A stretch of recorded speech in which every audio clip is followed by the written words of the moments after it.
What's going on out there, YouTube family? This is Samuel Lager here representing Team JVS, back here again for another season review. This is a spoiler-free season review as best I possibly can. I have released out a non-spoiler review specifically for episode 1 of The Boys. I think only 30 of you guys saw it. It's kind of disappointing. But anyway, I'm about to go and break down my thoughts of season 2.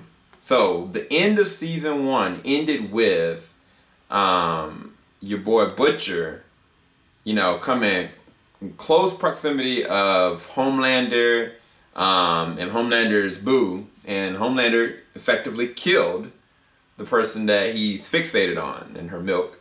And I was like, that's it. But Homelander was like, no, I want to make you suffer. And he literally took him to see his wife, who's still alive, right? And not only that, not only did Homelander, rape and assault and do what he did to his wife, but he had a kid by his wife, and it has been under wraps, and Homelander's known about it, and Butcher did not. And I was just like, what does that mean? And that's literally how the last episode ended. From the start of it, the crew is already, in a bad situation. They are barely making it. They are working with arms dealers and drug dealers just to try to have a place of refuge, because Hughie can't meet up with his family or his friends. Mother's milk, he can't see his daughters or his wife. Frenchie's still in the same, situation he's been in. But now, he's got, people that know who he is. And it's a very compromised situation. Kamiko is very much so still working with the team. And she's learning a lot more. And, they're using her a lot more in certain kind of ways. And Butcher, in the beginning of it, is MIA. You have no idea what happened to Butcher. And I love that. I loved all about the mystery about where things are going to go. And then on the flip side of that, in the 7, of course, we know that Starlight, she saved A-Train's life, but what does that mean? And can she keep this a secret? I think the thing that I find, I'm going to touch on this first. Starlight is still keeping, her facade up. She's still staying with the 7, and she's still actually working with the team to try to get them intel, try to help them out as best she can. But yet, you're starting to notice, and this is, I'll give credit to the actress, Erin Moriarty, in her performance as Starlight, or I should say Annie, is that the longer she's with these suits, the more, I would say, she's starting to get very dark.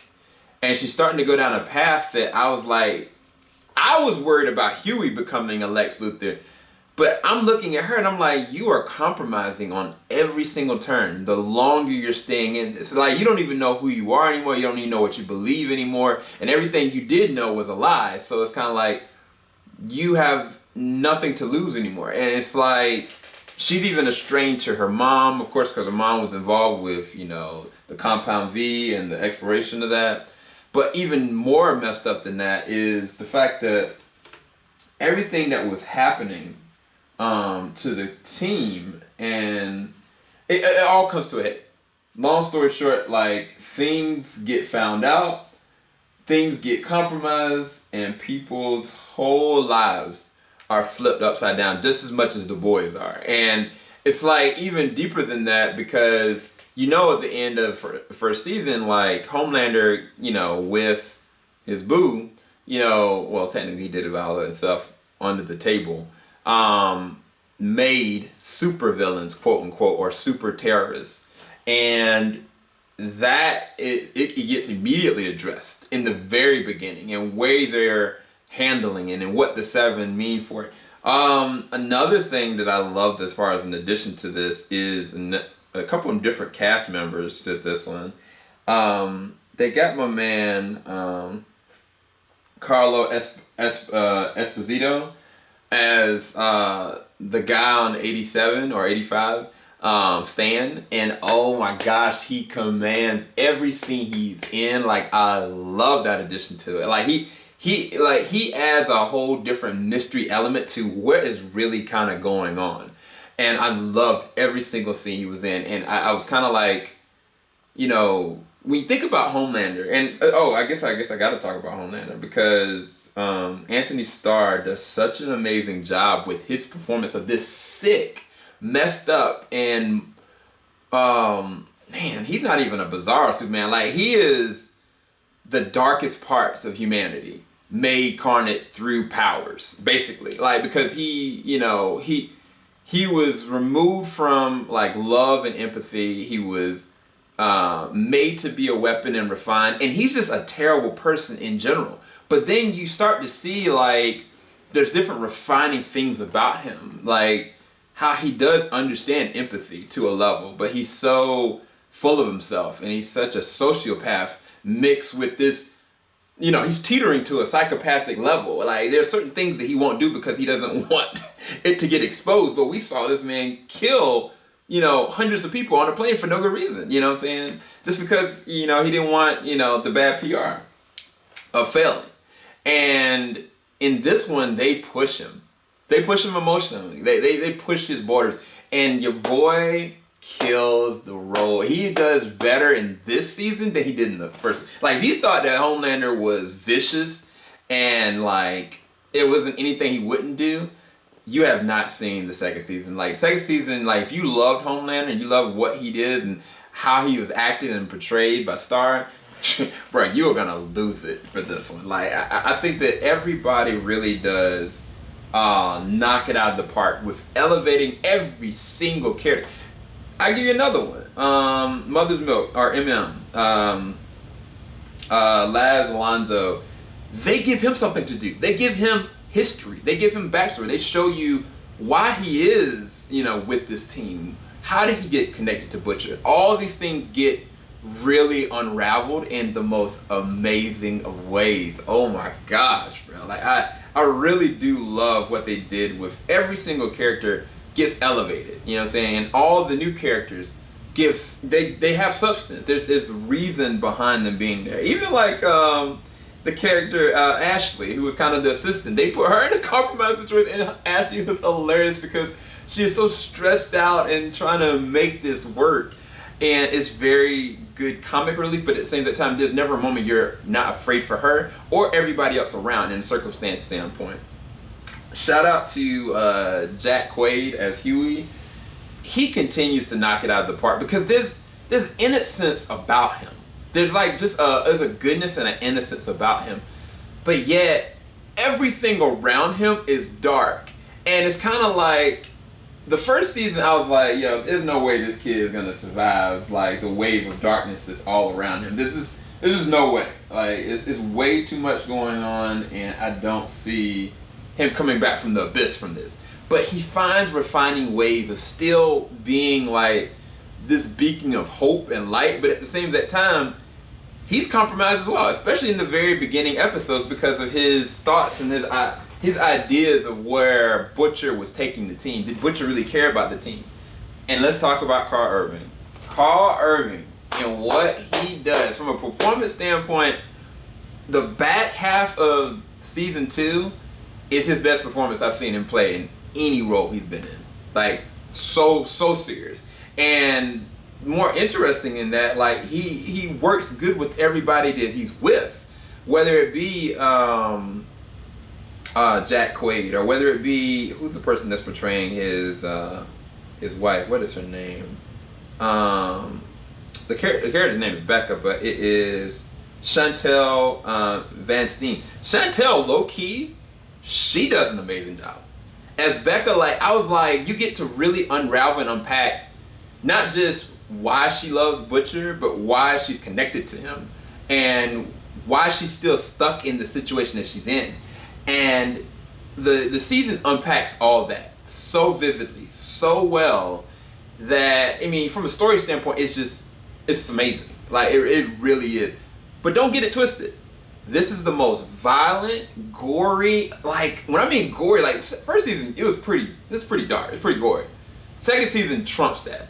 3 times as much gore, 3 times as much insane violence, and always this feeling of impending dread and death, most of the time. Even those things are funny. Even though things are, like, you've seen from the previews, like, they literally go and ram a whale with the boat, and it's the most glorious thing, but they find some kind of way of making it hilarious. You know what I'm saying? So I think that the actors, they play off of each other very well. The character of Frenchie and Kamiko, I loved what they did with their characters, individually and as a collective. And it's not in the way that you think, because a lot of people don't remember, you know, Frenchie's backstory, why, you know, MM has such an issue with him, why people don't really rely on him as much. And they really do unpack that in this season very well. And he has to battle his own demons just as much as Kamiko does. And Kamiko also in this season has to deal with her past, because it's literally right in her face. And I loved it. I really did love it. What else? Ooh. The Deep. Nah, that wasn't the person I was actually thinking about. But they do give the Deep some things to, and it is like, honestly, low-key, the first 4 or 3 episodes, the actor that plays the role of the Deep, Chase, he does well. Like, he acts it so, like, I think that the only critique I would say, honestly, with the whole entire season, but specifically with his character, is that the first 3 or 4 episodes, they do his character so well that I was kind of like, the back half, I was kind of like, they kind of like undershot it to me, because I was like, you know, you're building this character in such a way that's very fascinating, but then the other stuff that's going on in the atmosphere is just way too big for you to kind of focus in on it. And I noticed I didn't say anything about A-Train. I'm not. I'm going to leave that completely a secret. I've tried to dodge any kind of spoilers. I've not talked to you guys about, you know, Butcher at all, or how, or if he comes back, in what way, shape, or form. Nor have I told you guys, you know, Espinosa's role in whatever's going on. You're just going to have to watch it and see. I will say this. Yo. So, okay. So, Maeve. They do give Maeve, I think they give Maeve some really good grounded work in this one. Because the first season, like, they played with it. But I think Maeve in this one, like, she's having to deal with her, what's a good way of saying it without spoiling it? You have to pay what you've done. You have to sow into what you've done. Like, no matter what, like, you have to deal with the circumstances you put yourself in. And so let's just go and talk about a big new character, and that is Aya Cash's Stormfront. Aya Cash as Stormfront is amazing. I didn't think that you could find a character as vindictive, evil, and just malicious as Homelander. I didn't. I haven't read the comics, so I didn't know. But this character, in the beginning, you're kind of like, yo, she got everybody on lock. Like, she's snooty, she's rude, but she also is very perfectionist, and she's got it all calm and collect. And as the season progresses, you just like, oh no, what? You know, like, that's literally how you, like, those expressions, those 3 different expressions, like, how you're gonna feel about this character. Without me spoiling anything, that's exactly how you're gonna feel. You're gonna love to hate this character. And I think that the longer the season rides for you, you start to really see, like, man, there's some dark stuff that we didn't even know about. And this season goes full tilt. They hold nothing back. I will say this is not for kids. There is sex, there's violence, there's a lot of death. There's some terrible deaths. There's mutilations. There's torture. There's just some gross things that happen. A lot of language, drug uses, everything is in this. So be forewarned. This is not for kids by any means, shape, or form. But if all those things you liked about the first season, they double down in the second season. It's just, I'll say this. The second season of The Boys is a 10 out of 10. I normally don't put fingers up. I'm putting fingers up. It's 10 out of 10, bro. It's amazing.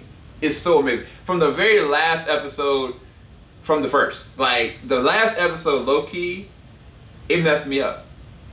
It really did. The last episode really messed me up. But I'm gonna leave it at that. I'll talk to you guys later. I will be releasing out individual episode reviews on September the 4th. Go check out The Boys on September the 4th on Amazon Prime. You do not want to miss it. And they just announced the season 3 is coming.